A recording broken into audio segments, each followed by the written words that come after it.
The rain pounded the streets of a sleepy town called Fenbrook, the kind of place where the sky always looked too heavy. Mark Adler walked briskly beneath the drooping awnings of shuttered shops, the collar of his long coat pulled tight. It was his day off, one of those gray, unremarkable Thursdays, and yet he felt restless, like his skin didn't fit right. He had no plans, nowhere to be, but still he walked. A flicker of something in his peripheral vision stopped him. A narrow alley with a crooked sign barely clinging to an iron rod. Craven and Witt's used books. He'd never seen it before. He was sure of it. He'd walked this route 100 times on his way to the office. But the narrow shop seemed impossibly wedged between two buildings, like it had been born from shadow. The windows were steamed over. Something pulled him toward it, something quiet and magnetic. Inside, the scent of damp paper and something metallic hung in the air. Dust motes drifted like lazy ghosts. The shop was cramped, a labyrinth of leaning bookshelves and forgotten titles. No bell chimed when he entered, and no one greeted him. Mark wasn't sure why he walked deeper into the store, drawn past encyclopedias, yellowed romance novels, obscure philosophical treatises. Then, nestled alone on a black, velvet-covered table at the very back, he saw it. A hardback book with no title on the spine, its cover the color of dried blood. The pages were thick and uneven. A post-it note was stuck to the front, handwritten in scratchy pen. Yours. Mark felt a cold flush across his chest. He looked around. No one. He picked it up. The moment his fingers brushed the cover, a weight pressed against his ribs. His heartbeat faltered, not skipped, but shuddered. He flipped open the first page and read aloud, half mocking himself. Mark Adler's morning began the same way it always did, with too much silence in the house, a half-drunk cup of coffee, and the looming feeling that something was off. Mark froze. He reread the line. It was him. Word for word, that was exactly how his morning had gone. How every morning had gone since April. Even the coffee part. His mug was still sitting on the windowsill, probably growing a skin. He turned the page. The next paragraph described his route through town, the overcast sky, his exact coat color, and even the slight ache in his left knee, something he hadn't noticed until just then. He stared at the book like it might bite him. It had to be a joke, right? A very specific, very elaborate joke. Someone following him? A prank? Still, he kept reading, each page unfolding scenes of his day, verbatim. It detailed the rain falling heavier as he walked, the way he hesitated before stepping into the alley. It described the moment he saw this very book, and even how he ran his hand over the velvet table, brushing off the dust. Then the line that made the air thin in his lungs.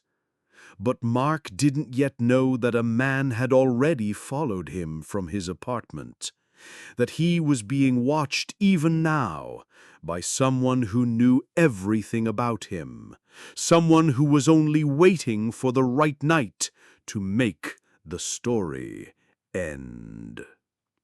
He dropped the book. Silence swallowed the room, so dense it seemed to hum. Mark backed away from the table. His throat was tight, dry. He looked up. Still no sign of a clerk or anyone else. The door behind him creaked open as if pushed by wind. But there was no wind. And the rain had stopped. Mark rushed out without the book, without looking back. That night he checked every lock on his apartment door 3 times. Then he closed the blinds, unplugged his phone, and stared at the book that now sat in his kitchen table. He hadn't brought it home. Mark didn't sleep. The book sat exactly where he'd last seen it, the center of his kitchen table, spine cracked open as if it had fallen there naturally. But he hadn't brought it home. He was sure of that. He remembered running out of the shop, empty-handed, soaked with rain. The velvet table, the post-it, the feeling of something ancient clawing its way up his spine. Now it was here. He stared at it from the hallway, lights off, watching its silhouette illuminated by the flicker of the old fridge light. The house creaked in the wind, but otherwise it was still. At 3:42 a.m., Mark gave in. He flipped on the light and stepped into the kitchen. The book's pages had yellowed further, like it had aged decades since he'd last touched it, but the words inside were fresh, too fresh. The ink seemed to gleam under the kitchen light. The chapter he'd left off on had a title now, A Visit in the Night. He read. Mark stood still, feeling the tremor of the floor beneath his bare feet. The man in the hallway had returned. He never knocked, he never spoke, but he watched. And now he stood again, just outside the door, his breath leaving condensation on the wood, waiting for Mark to open it. Mark dropped the book and turned to the front door. He stared. He didn't want to go closer, but he did. His heartbeat thundered in his ears as he approached the door, step by step, slow, careful. There it was. Condensation, a perfect circle of fogged breath, hovered just above the doorknob, slowly fading. He didn't move for over an hour, just stared. He kept expecting a knock, a footstep. Nothing.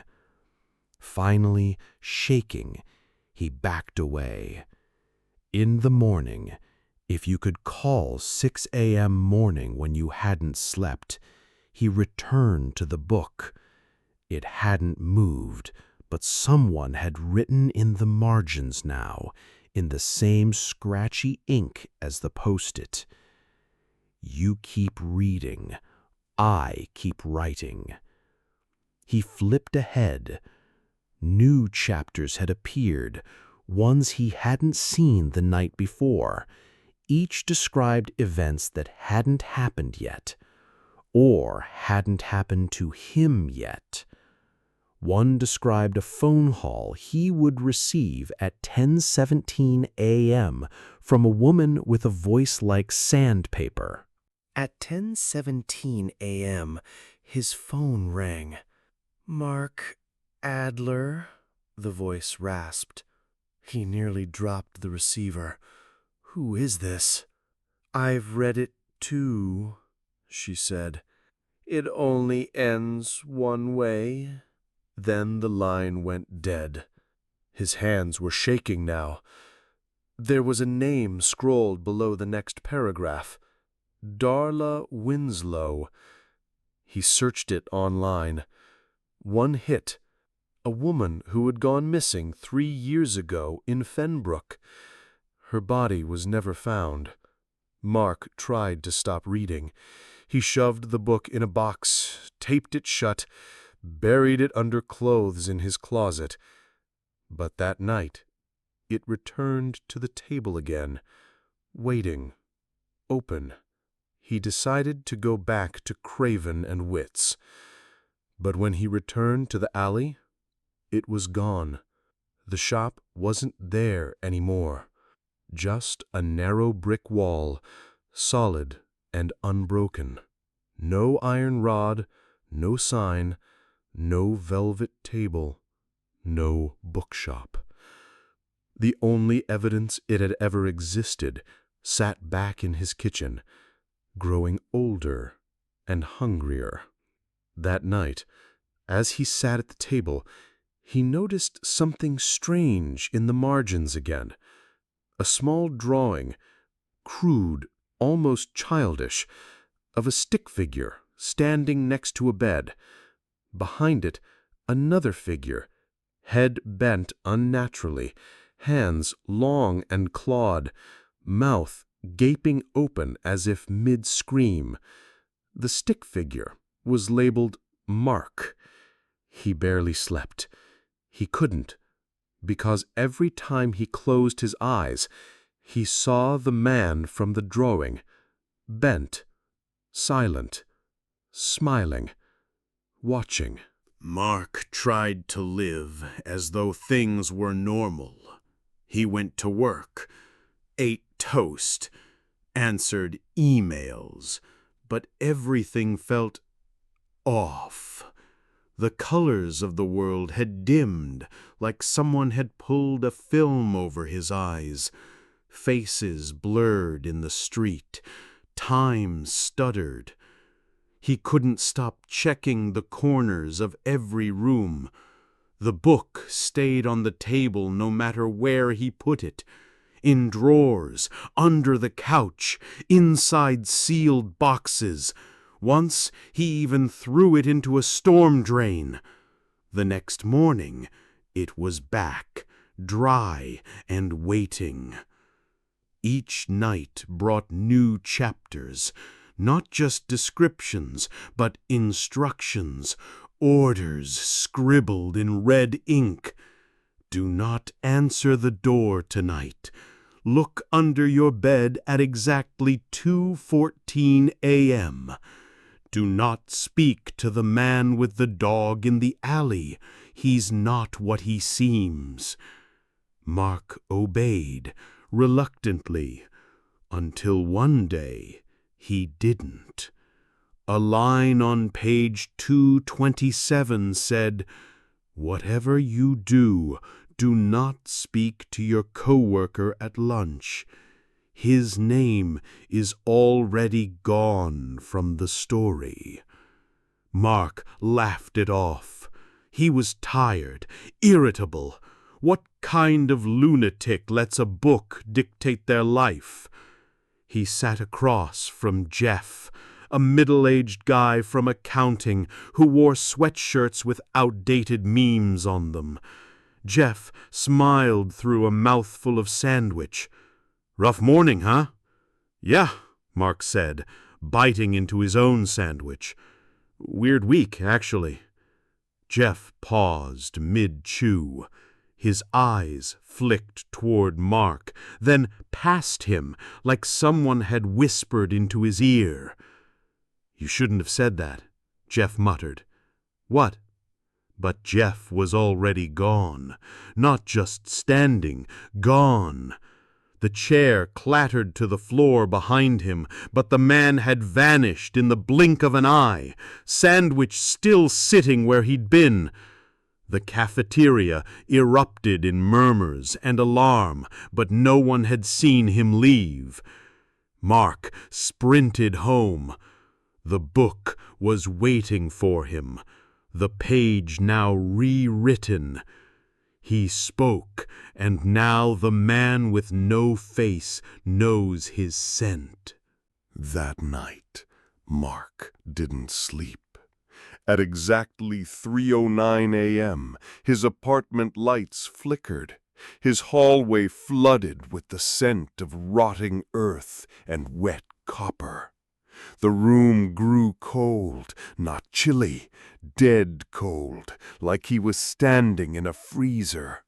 Then came the whisper, Not outside the door, not outside the window, inside his head. "You're out of lines, Mark." He bolted to the bathroom, turned on every light, stared at his reflection, but his face shifted. For a split second, it wasn't him in the mirror. It was a grinning thing. Pale, wet skin, black sockets. Its mouth stretched far too wide, and inside more teeth than any man should have. He fell to the floor, trembling. When he opened the book again, red lines bled from the margins, dripping down the page like tears. One paragraph had been violently crossed out. Then came a new sentence, written in fresh ink. "He still doesn't understand. This isn't a story. It's a record." He tore out the page, breathing hard, but beneath it was another, and another, and each one spoke of tomorrow, the darkening sky, the knock at 2:37 p.m., the stranger wearing Mark's old coat, dragging something wet behind him. He couldn't take it anymore. He ran to the police. They barely listened. They chalked it up to a nervous breakdown. One officer, Officer Langford, agreed to humor him and inspect the book. When she picked it up, her eyes widened. She didn't speak for a long moment. Then she whispered, "It's writing something right now." She dropped it like it burned. They kept the book overnight. Mark felt lighter for the first time in weeks. Maybe it was over. But the next morning, his front door was ajar, and sitting on his kitchen table was the book, pristine and blood red again. Next to it lay a single page torn from a notepad. Officer Langford's badge was pinned to it. Written across the page in red, "She saw too much." Mark didn't cry. Not when he read the note, not when he saw the badge, not even when he turned on the news and saw the report. Detective Clara Langford, missing since early morning. Last seen at Fenbrook Police Station. No signs of foul play. He didn't cry because he couldn't feel anything anymore. He was numb, hollowed out like the words in the book were carving him open with every page. And the worst part? He kept reading. He told himself not to, that maybe if he stopped reading, the story would stop writing, that maybe he could change it.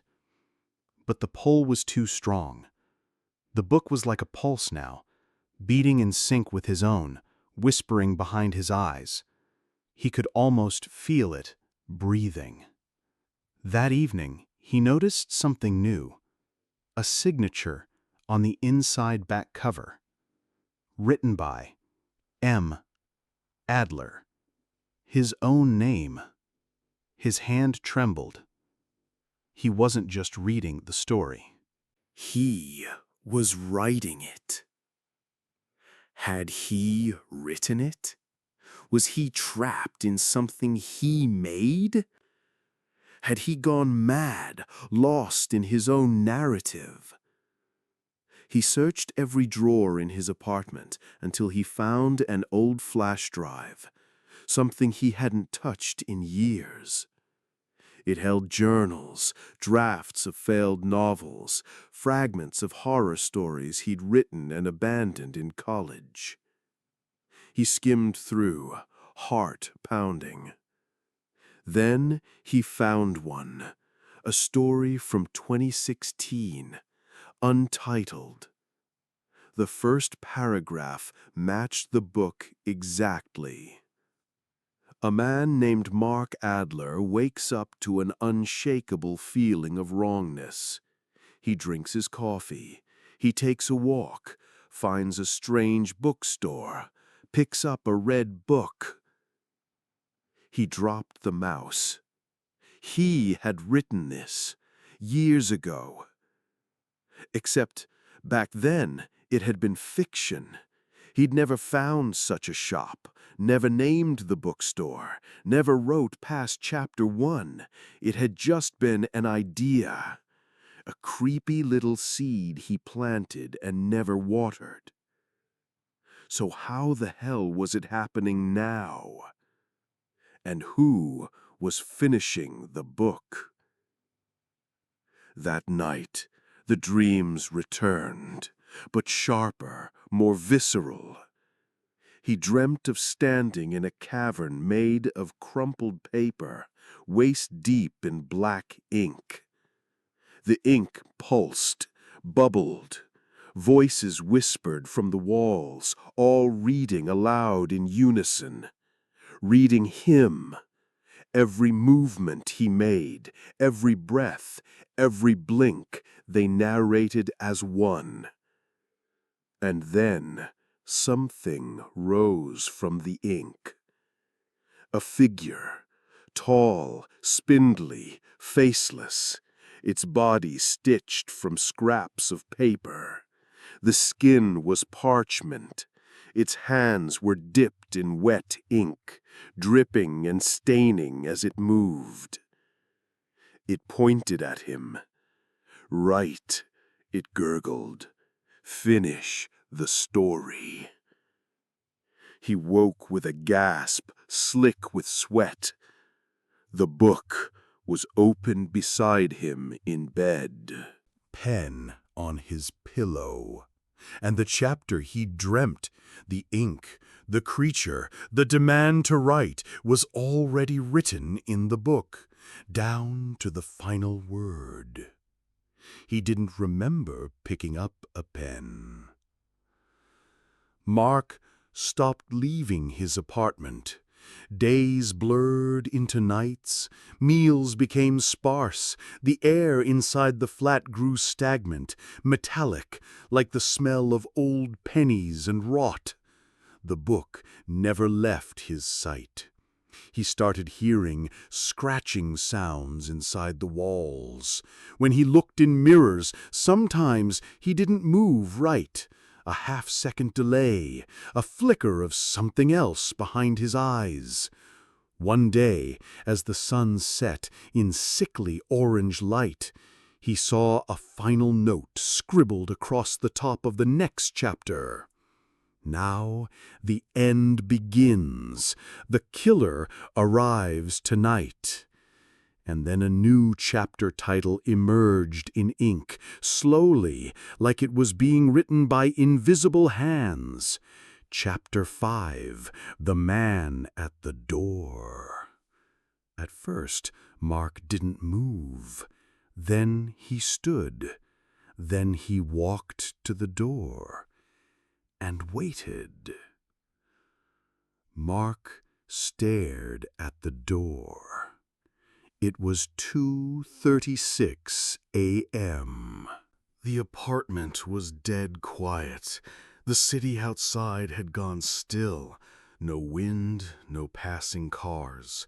Time itself seemed to hold its breath, the air too dense, too still. He could hear the fridge humming from the kitchen. A fly buzzed once, then dropped, lifeless, to the floor. 2:37 a.m. A single knock. Not loud, not aggressive, just polite. Mark didn't move. The knock didn't come again. His heart beat slow and heavy.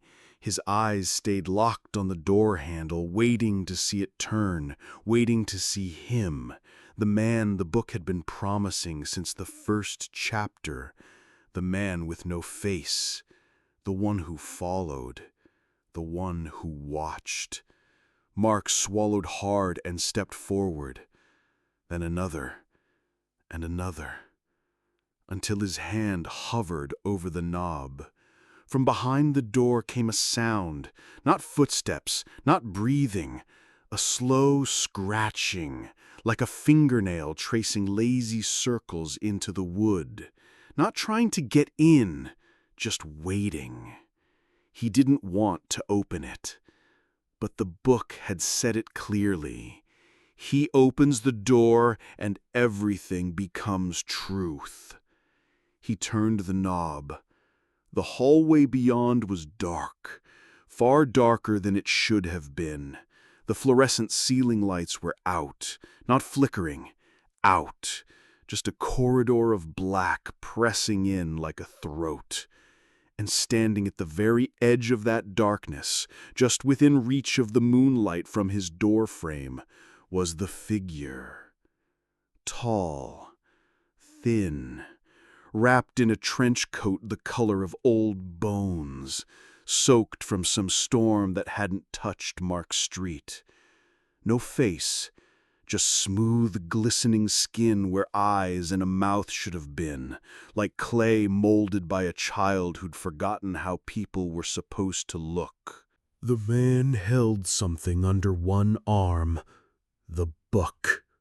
Mark's book. The man stepped forward, dripping ink onto the floor. Every step left a smear of curling letters behind him, as though his body bled story. He extended the book toward Mark, and for the first time the creature spoke, but not aloud. Inside Mark's mind, "You wrote it. Now finish it." Mark took the book. It was hot in his hands, pulsing like a heart. On the last page was a blank space, waiting for a final sentence. A pen appeared, tucked inside the spine, one of his from the desk drawer. His fingers moved before he could think. He began to write. Mark raised the pen, realizing the killer wasn't outside the door at all. He paused.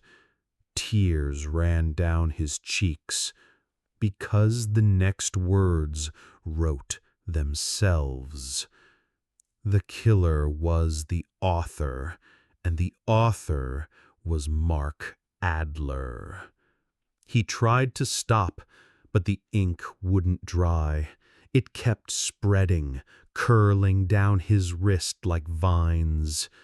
The letters moved, bleeding up his arms, etching across his chest like tattoos. His breath hitched. He dropped the pen, but it was too late.